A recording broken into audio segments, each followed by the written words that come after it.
Paul, on va continuer à faire connaissance avec vous ce matin sur ce que connaît plus ou moins bien le public qui vous a suivi à la télévision. Comment vous vous retrouvez dans cette émission Les 12 coups de midi? Vous avez passé un concours, non? Un casting? Oui. Alors dans le jargon des jeux télé, on appelle ça les sélections. Ouais. Je m'y suis rendu un jour, un samedi pluvieux à Grenoble de novembre 2018 et j'y suis allé avec ma maman. Nous sommes arrivés en retard, on a failli pas rentrer d'ailleurs. Et finalement, j'ai fait le questionnaire, 1 minute de présentation. Voilà, ma personnalité a plu et donc ils m'ont fait venir l'année suivante. Il a fallu attendre 1 an quand même. Enfin l'année suivante, non, j'ai pas attendu 1 an. 6 mois. Comme c'était en novembre, j'ai attendu 5 mois à peu près. Et ils m'ont fait venir en mars pour une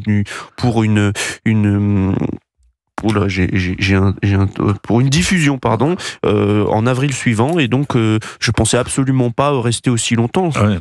Quel genre de questions on pose de sélection? Ce sont des questions qui vous ont paru simples? Des questions de culture générale, somme toute assez. Bon, je vais pas dire facile, ça serait peut-être un peu trop présomptueux. Après, je parle à titre personnel, c'était pas très compliqué, mais je veux dire, c'est des questions pour jauger un peu du niveau de chacun. 50 questions sur qui balaient toutes les parties de la culture, le cinéma, la géographie, l'histoire, les arts, le people, etc. Alors l'aventure a commencé, vous êtes parti, vous êtes resté. Comment vous avez vécu cette célébrité soudaine? Parce que la télévision, c'est terrible, c'est un miroir grossissant. Vous sortez, on vous reconnaît. Oui, c'est ça. Après, il faut le temps de la macération, on va dire. C'est-à-dire le temps que je passe à la télévision, que les gens retiennent mon visage et que par mimétisme, ils me reconnaissent dans la rue. Voilà, faut un temps d'adaptation aussi me concernant. Donc, je suis quelqu'un qui accepte tout à fait cette célébrité naissante. C'est perturbant quand même, non? Au début, ça peut l'être, mais j'ai très rapidement, on va dire, fait avec, même si parfois faire abstraction était compliqué. En revanche, les gens qui viennent me voir me témoigner de leur reconnaissance, de leur sympathie, de leur estime et de leur admiration, c'est tout simplement fort agréable, c'est un plaisir. Donc je le fais avec sympathie et bienveillance. Je prends des photos, je fais des signatures. Voilà. L'émission a quand même changé votre vie.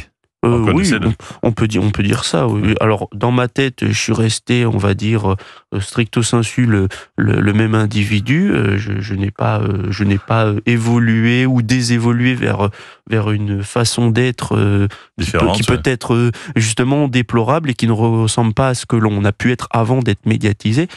En revanche, évidemment, ça a été un tremplin qui m'a permis d'accepter des opportunités que je n'aurais pas eues évidemment sans l'aide télévisuelle, ça c'est indéniable, et du coup une maison d'édition qui m'interpelle pour réaliser un ouvrage, et par ce fait, on va dire effet domino, je suis invité aux grosses têtes, et donc je suis à la radio aussi, je suis dans les salons et je suis à la télé. Voilà. Vous êtes partout, voilà. Oui, pour faire simple, vous êtes presque partout. Les cadeaux, vous les avez tous gardés? Combien vous avez gagné de voitures?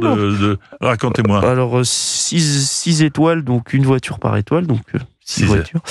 Mais c'est un peu ce que j'appellerais des cadeaux empoisonnés, dans le sens où c'est pas très utile dans l'immédiat d'avoir 6 voitures. C'est plutôt... C'est pas pratique, non? Oui, non, c'est pas pratique à entreposer, surtout qu'après, débrouille-toi, cherche une place, et ça coûte des sous, quoi, de déplacer aussi. Enfin, vous les avez vendues, ces voitures? Ah oui, j'ai pas eu trop le choix, je les ai vendues à prix coûtant, voire moins cher que sur le papier, à des concessionnaires. J'avais pas trop le choix, on va dire.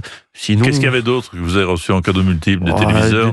Oui, des téléviseurs, des jeux vidéo, des livres, des jeux multiples, de l'électroménager, du mobilier, Voilà, c'est un peu des objets étonnants, divers et variés.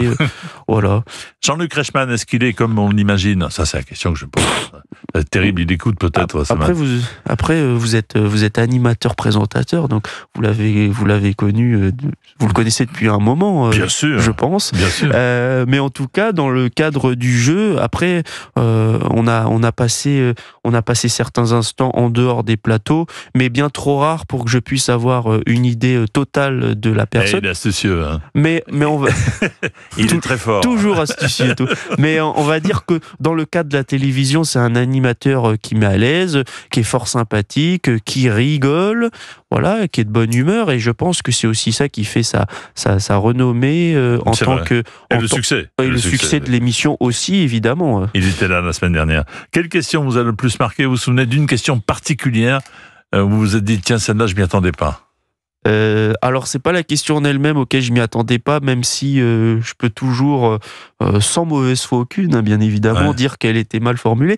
Mais on va dire que c'est celle qui m'a fait perdre simplement, parce que sinon les autres. Rappelez-nous la question qui vous a fait perdre. C'était qui fut président 2 fois sans être élu, et pour moi être président c'est justement être élu, sinon l'appellation est un peu litigieuse. Non, mais c'était Alain Poher par vacances du pouvoir. Par vacances du pouvoir, voilà, le décès de Pompidou et l'abdication entre guillemets de De Gaulle.